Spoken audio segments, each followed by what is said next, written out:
You've ruined us, Haley. My mother's voice on the voicemail was a slurring, panicked mess, so different from the polished tone she used to ask me for thousands of dollars just days before. At 30, I had finally stopped being their secret ATM, their personal scapegoat. One small act of defiance at a party had apparently cost my father the biggest deal of his life, because the investor said he couldn't trust a man who treated his own daughter that way.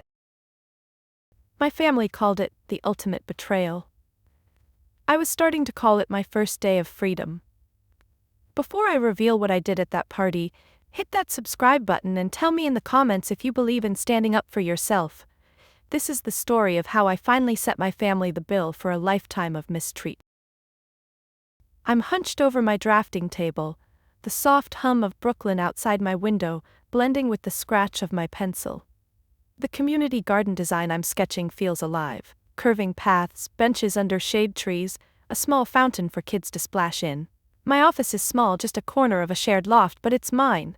Bookshelves stuffed with urban planning journals, a corkboard pinned with thank you notes from clients, a single potted fern I've somehow kept alive. This is my world, ordered and purposeful. My phone buzzes, jarring me. I glance at the screen. Mom. I hesitate, thumb hovering, then answer. Haley, darling. Caroline's voice drips with honey, the kind that sticks in your throat. I hope I'm not interrupting your little projects. I wince, but say nothing, setting my pencil down.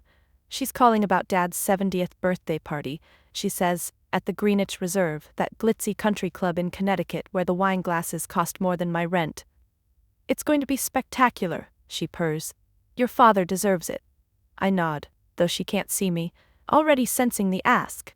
Sure enough, she mentions a tiny issue with their credit card. A glitch. Nothing serious. Could I handle the deposit for the private dining room? Oh, and the chef's fee too, since they're flying in someone special from Manhattan. It's just easier if you do it, sweetheart, she says, her voice tightening like a violin string. You know how important this is for the family's reputation. I rub my temple, the weight of her words settling into my chest. The deposit's probably a few grand, the chef even more. My savings account flashes in my mind, money I've scraped together for a new drafting software, maybe a weekend away. But it's Dad's birthday. I picture him at the head of the table, his laugh booming, and I soften. Okay, Mom, I say, I'll take care of it. You're a lifesaver, she coos, then hangs up before I can respond. I sit there, staring at my half-finished sketch. The garden looks less vibrant now, the lines blurring under the fluorescent light. I open my banking app, wincing as I transfer the funds. It's fine, I tell myself. It's for Dad. But as I pick up my pencil, my hand shakes. Not from anger. Not yet. Just that old, familiar ache, like a bruise you forget about until you press it. The call leaves me rattled, my focus shot. I push back from the desk and walk to the window, watching the city pulse below. Delivery bikes weave through traffic, a street vendor hawks empanadas, kids skateboard past a muraled wall. New York is loud, chaotic, alive. Inside I'm quiet, too quiet, like the air before a storm. My reflection stares back, faint against the glass. I'm 30, but my eyes look older, carrying something heavy. I think about Mom's voice, that calculated sweetness, and my mind slips back unbidden to when I was 16. The memory isn't sharp. It's worn, like a photograph handled too many times. We lived in Greenwich then, in a house that screamed old money. Marble floors, chandeliers, a lawn manicured to perfection. Dad was a big shot at an investment bank, Mom a queen of charity galas. Megan, my older sister, was the golden child, always dazzling, always center stage. I was the quiet one, the kid with sketchbooks and big ideas about making the world better. But that year, everything cracked. I'd overheard Dad on the phone, his voice low, panicked. Words like bad investment and liquidate cut through the static. He was in trouble, big trouble. The kind that could tank his career, our lifestyle, everything. I was terrified, too young to understand the numbers but old enough to feel the fear. I told Megan, thinking she'd know what to do. She was 19, confident, the one who always had Dad's ear. I don't know if she meant to spill it. Maybe she was scared too. But she told a friend, who told her parents, and soon the whisper spread through Greenwich's elite like wildfire. Arthur Brooks is broke. The Brooks family is finished. I saw it in the way neighbors looked at us, the way Dad's colleagues stopped calling. He was humiliated, his pride gutted. To save face, Mom and Dad spun a story. It wasn't his fault, they said. It was mine. Haley, the reckless teenager, had misunderstood a private conversation and spread rumors. Megan, bless her, had swooped in to fix it, charming everyone back to our side. The lie worked. Megan became the hero, the daughter who saved the family's honor. I became the screw-up, the one who needed to make amends. I bought it too. The guilt was crushing. I'd caused this, hadn't I? So I worked harder, studied longer, took on every responsibility they handed me. I paid for Megan's grad school textbooks when her budget ran dry. I covered Mom's spa bills when her card was declined. I was the safety net, always catching them, always apologizing for a sin I didn't fully understand. Back in my office, I gripped the window frame, knuckles white. The city hums. Indifferent. I wonder, not for the first time, why I keep saying yes. Why I keep paying, literally and figuratively, for a family that never seems to see me. My phone sits silent on the desk, no thank you from Mom, no check-in from Dad. Just the echo of my own voice, agreeing to another debt. The drive to Connecticut is a blur of headlights and half-remembered exits. My old Corolla rattles over the Merritt Parkway, the radio off because I need silence to brace myself. The Greenwich Reserve looms ahead, all ivy-covered stone and glowing lanterns. I park between a Bentley and a Tesla, feeling like an imposter in my thrift store dress. Simple, navy, the nicest thing I own. I smooth it down, take a breath, and step into the lion's den. Inside, the club is a cathedral of wealth. Crystal chandeliers cast prisms on the walls, waiters glide with trays of champagne, and the air smells of money, cologne, leather, privilege. I spot Dad first, his silver hair catching the light as he shakes hands with a man I recognize, David Sterling, some big-shot investor. Dad's smile is wide, practiced, but his eyes are hungry.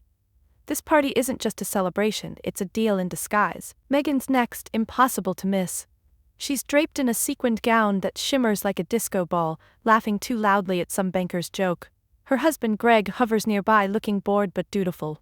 Mom flits between guests, her silk dress whispering, her smile a perfect mask. "Caroline, you've outdone yourself," someone says. She laughs, waving it off, but I know she's eating it up. I linger by the bar, clutching a glass of water I don't drink. Conversations swirl, stock portfolios, summer homes, whose kid got into Yale. I'm invisible here, just like always. A woman in pearls glances at me, then away like I'm part of the decor. I scan for a friendly face, but Mark, Megan's ex, isn't here. He was the only one who ever saw me, back when he was family. I push the thought away. Dinner is called, and the crowd flows into the private dining room. The table is a masterpiece, white linens, gold-rimmed plates, a centerpiece of orchids that probably cost more than my car. I move to join, but Megan intercepts me, her smile sharp as a blade. "Oh, Haley," she says loud enough for heads to turn. "I'm so sorry, but this table's just for family and VIPs. She points to a folding chair against the wall, next to a service cart piled with dirty plates. "Your spot's over there." The room goes quiet, or maybe it's just my pulse drowning everything out. I feel David Sterling's eyes, curious, maybe pitying. Mom looks away, fussing with her napkin.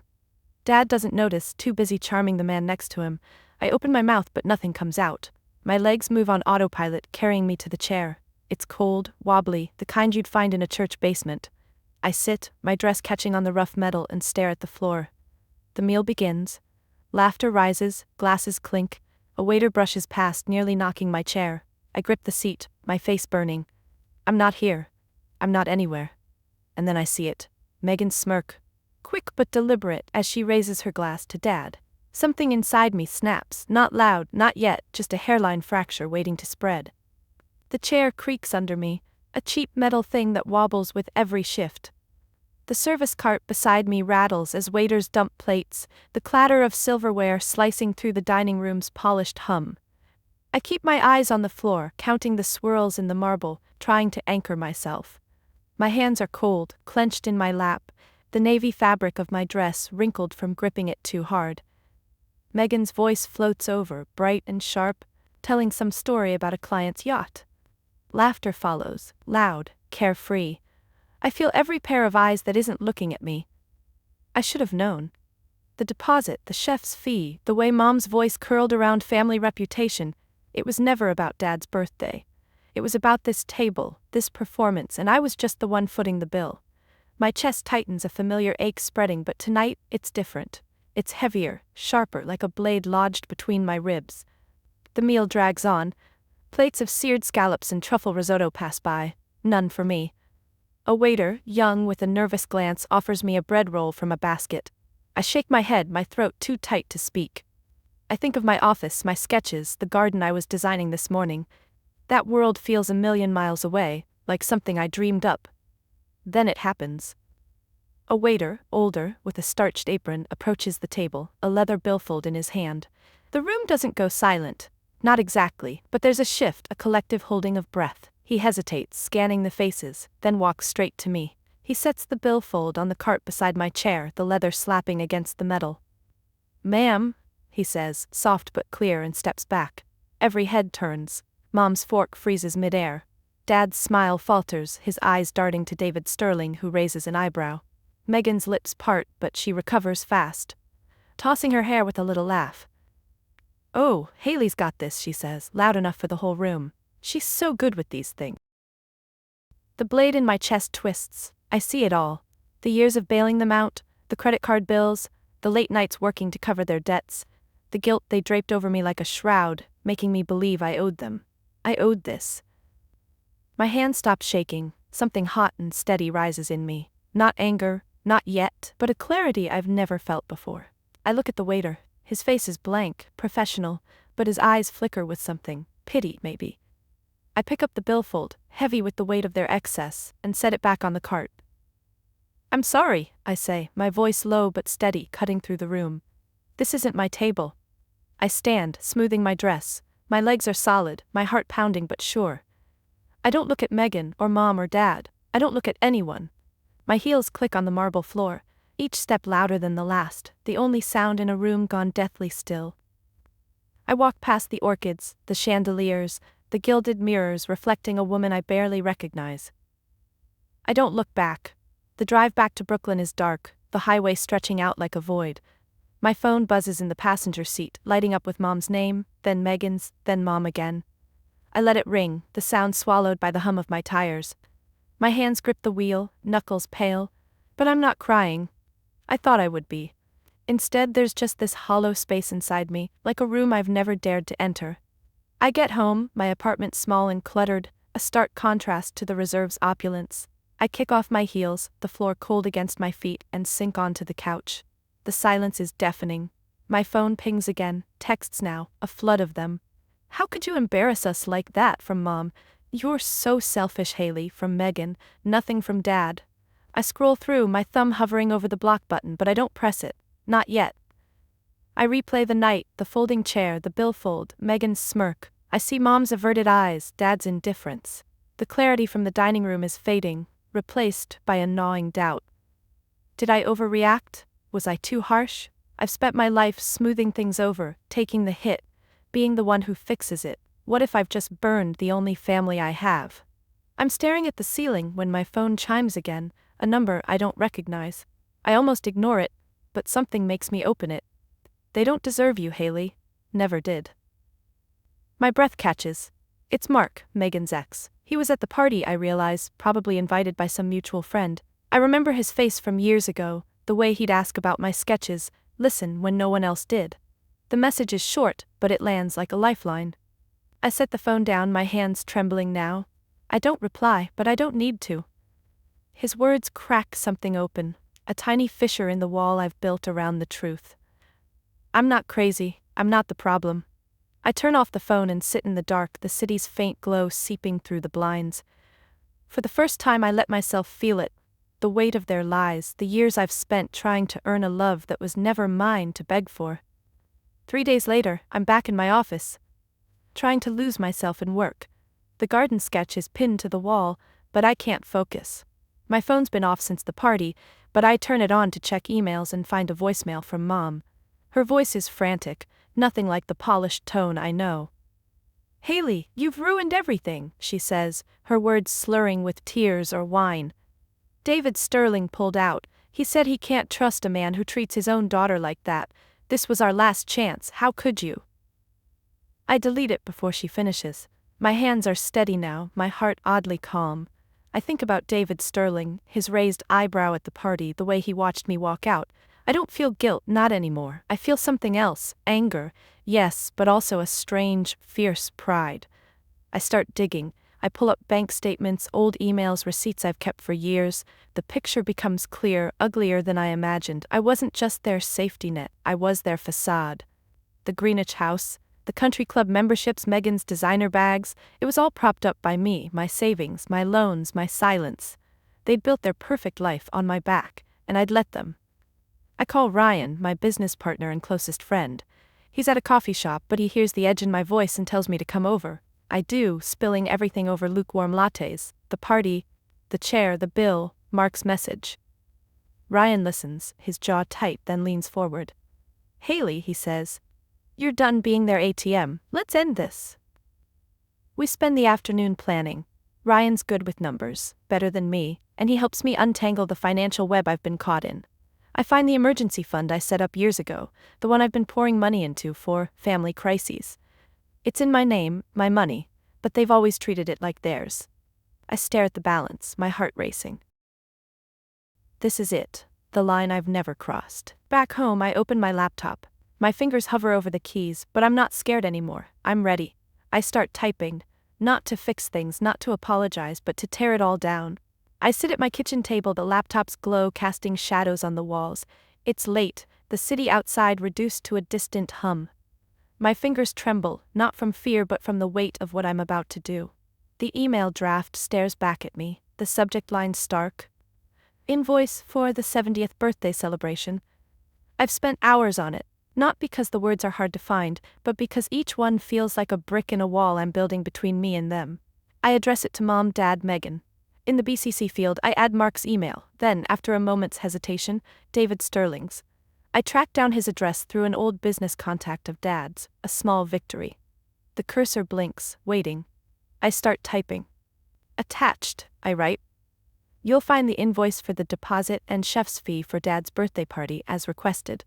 I upload the scanned receipts, the numbers glaring, $4,500 for the room, $2,800 for the chef. But I don't stop there. Additionally, I continue, I've included a detailed ledger of services provided over the years. My hands move faster now, the words pouring out. I list everything. $3,200 for Megan's grad school textbooks, 2015.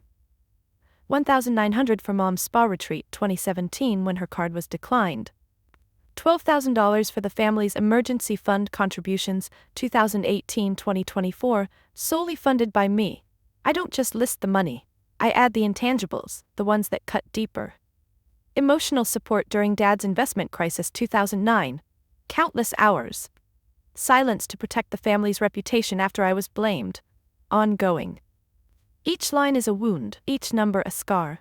I pause, my throat tight. I see myself at 16, hiding in my room while Mom spun her lies. I see myself at 25, working overtime to cover their debts. I see myself 3 nights ago, sitting in that folding chair. My eyes sting, but I don't cry. I keep typing. On the night of the party, I write, I was informed I'm not a member of this family. Therefore, I'm presenting this invoice for services rendered. Please settle the balance.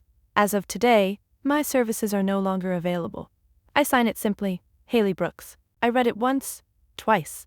My heart pounds, but it's not doubt, it's adrenaline. I open my banking app, navigate to the emergency fund and click Close Account. The confirmation pops up, account terminated, funds transferred to your primary account. I exhale a shaky breath and attach a screenshot of the closed account to the email. It's done. My finger hovers over the send button. I think of Mom's tears, Dad's silence, Megan's smirk. I think of Mark's message, Ryan's steady voice, the garden sketch, pinned to my office wall. I press send. The whoosh of the email is soft, but it feels like a door slamming shut. I lean back, staring at the ceiling. The apartment is quiet, but it's not empty. For the first time, I feel the space I've carved out for myself. Not for them, but for me. I don't know what comes next, but I know it's mine to decide. A month later, my apartment smells of roasted garlic and fresh basil. The table, secondhand, scratched, but sturdy, is crowded with mismatched plates and wine glasses. Ryan's here, pouring Chianti with a grin. His girlfriend Lena is teasing him about his cooking, her laugh bright. Mark's here too, quieter, but his presence is warm. like a memory I didn't know I missed. Two other friends, architects from a project last year, are arguing over the best pizza in Brooklyn. The room is small, the radiator clanks, but it's alive with voices, real ones, not the polished chatter of Greenwich. I'm in the kitchen, tossing a salad when I catch my reflection in the window. My hair's loose, my sweater soft and worn. I look lighter. Not perfect, not polished, just me. I smile and it's not forced. The past month hasn't been easy. Mom called once, her voice brittle, accusing me of betrayal. I let it go to voicemail and deleted it. Megan sent a text, half apology, half deflection, but I didn't respond. Dad hasn't reached out at all. I expected it to hurt more, but mostly, I feel unmoored, like a boat cut loose from a rotting dock. Dr. Hayes, my therapist, says that's progress. You're grieving, he told me last week, but you're also growing. Ryan clinks his glass, pulling me back. To Haley, he says, raising it, for building something real. The others join in, their cheers sloppy but sincere. I blush, waving them off, but my chest is warm. I think of the garden project, now fully funded, breaking ground next spring. I think of the new clients who found me through a feature in a local paper. I think of this table, these people, this life I'm choosing. The doorbell buzzes, startling us. I frown, not expecting anyone, and pad to the intercom. Delivery, a gruff voice says. I buzz them up, curious. A kid in a hoodie hands me a bouquet of white peonies, their petals soft as moonlight. No card, no name, I don't need one. I know they're from Mom, maybe Dad, a gesture without words. I stand there, the flowers heavy in my arms, and feel nothing. Not anger, not sadness, not even hope. Just a quiet acceptance that their story isn't mine anymore. I carry the peonies inside, set them in a vase on the counter. They're beautiful, but they don't belong at the center of my table. I rejoin my friends, slipping into the laughter, the stories, the clink of forks on plates. Ryan's telling a terrible joke, and Lena's groaning, and Mark catches my eye, his smile small but knowing. I smile back. The night stretches on, warm and unhurried. I don't know what tomorrow holds. More projects, maybe a trip somewhere new, maybe even forgiveness one day, on my terms. But tonight I'm here at my own table, surrounded by people who see me. I take a sip of wine, the glass cool against my lips, and let myself believe in this. A life I'm building, one choice at a time, with room for me to grow. My story doesn't end with an apology from them, but with a full table of my own. If you have ever been made to feel like the unseated guest in your own family, hear this. You are not required to stay at a table where you are not valued. True strength isn't just about paying the bills, it's about knowing when to walk away. Building your own table, filled with people who see you, celebrate you, and love you without a price tag, is the ultimate act of self-respect. Your peace is the only reputation worth protecting. Thank you for listening. My story doesn't end with an apology from them, but with a full table of my own. If you have ever been made to feel like the unseated guest in your own family, hear this. You are not required to stay at a table where you are not valued. True strength isn't just about paying the bills, it's about knowing when to walk away. Building your own table, filled with people who see you, celebrate you, and love you without a price tag, is the ultimate act of self-respect. Your peace is the only reputation worth protecting. Thank you for listening.